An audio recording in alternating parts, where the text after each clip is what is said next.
Hello friends, ഞാൻ ഇതിനു മുമ്പ് ഒരു വീഡിയോ ചെയ്തായിരുന്നു. ഇത് നമ്മുടെ ഒരു മാവ് പ്രൂൺ ചെയ്തായിട്ടുള്ളൊരു വീഡിയോ ചെയ്തായിരുന്നു ഇതിനു മുമ്പ്. ഇവിടെ വെച്ചാണ് അത് കട്ട് ചെയ്ത്. പലർക്കും സംശയമാണ് ഈ കട്ട് ചെയ്ത് കഴിഞ്ഞാൽ പിന്നെ മുളക്കോ എന്നുള്ളതൊക്കെ. ഇവിടെ കട്ട് ചെയ്ത് പ്രൂൺ ചെയ്താണ്, ഇവിടെയൊക്കെ പ്രൂൺ ചെയ്താണ്.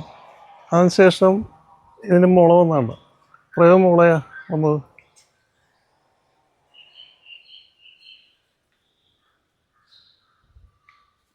കുറേ അധികം മുള ഞാൻ ഇതിൽ നിന്ന് കട്ട് ചെയ്ത് കളഞ്ഞു, ഇങ്ങനെ അടർത്തി കളഞ്ഞു. കാരണം 2-3 മുളകൾ മാത്രമേ നമ്മൾ നിർത്താൻ പാടുള്ളൂ.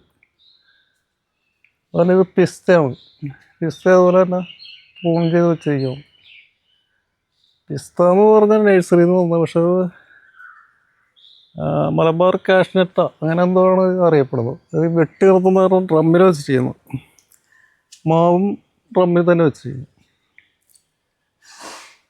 അപ്പോൾ ഏതൊരു പ്ലാന്റ് നിങ്ങൾ ഇതുപോലെ പ്രൂൺ ചെയ്ത് കൊടുക്കുന്നതല്ല.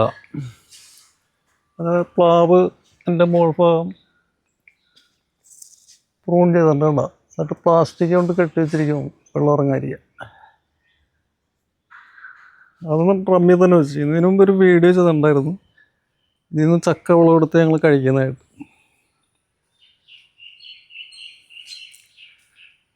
അപ്പോൾ ഇന്ന് നിങ്ങളുടെ മുമ്പിൽ വന്നത് ഇതൊരു കൃഷിഭവനിൽ നിന്ന് വാങ്ങിയ ഒരു മാവാണ്. അത് 12 കൊല്ലമായിട്ടും ഇത് കായ്ച്ചില്ല. അപ്പോൾ ഞാൻ എന്താ വെച്ച് കഴിഞ്ഞാൽ, കഴിഞ്ഞ തവണ ഇതിൻ്റെ കുറച്ച് മാറി ഒരു വേറെ മാവ് ഗ്രാഫ്റ്റ് ചെയ്ത് കുഴിച്ചിട്ട്. അപ്പോൾ അതിന് കഴിഞ്ഞ വർഷമാണ് കുഴിച്ചിട്ട്, പക്ഷെ ഇത്രയും പെട്ടെന്ന് ഇത്ര ഹൈറ്റായി. അപ്പോൾ ഞാൻ എന്താ വെച്ച് കഴിഞ്ഞാൽ മറ്റേ മാവിൻ്റെ മോൾഭാഗം വെച്ച് കട്ട് ചെയ്ത് കളഞ്ഞിരിക്കും.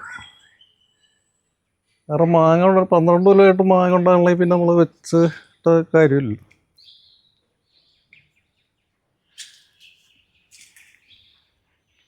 അതുപോലെ വേറൊരു റംബൂട്ടാനാണ്.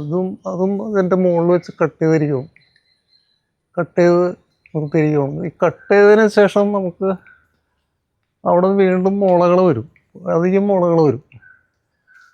അതിൽ നിന്ന് 2-3 കമ്പ് മാത്രം തന്നെ നിർത്തിയിരിക്കുകയാണ് ഇപ്പോൾ ഞാനത്. നാടൻ റംബൂട്ടാനാണ്. അതിൻ്റെ ഇതിൽ 10-12 കൊല്ലം എടുക്കുന്നതാണ് പറയണത് കഴിക്കാൻ. നമ്മൾ ഗ്രാഫ്റ്റ് ചെയ്തതല്ല. അതിൻ്റെ കൂടെ തന്നെ വെറ്റിലയും പടർത്തി കയറ്റിയിട്ടുണ്ട്. അപ്പോൾ ഇന്നത്തെ വീഡിയോ ഇത്രേ ഉള്ളൂ. വീഡിയോ ഇഷ്ടപ്പെട്ടാൽ ലൈക്ക് ചെയ്യാൻ മറക്കരുത്. ഇനി അടുത്തൊരു വീഡിയോ ആയിട്ട് വീണ്ടും കാണാം. ഓക്കെ.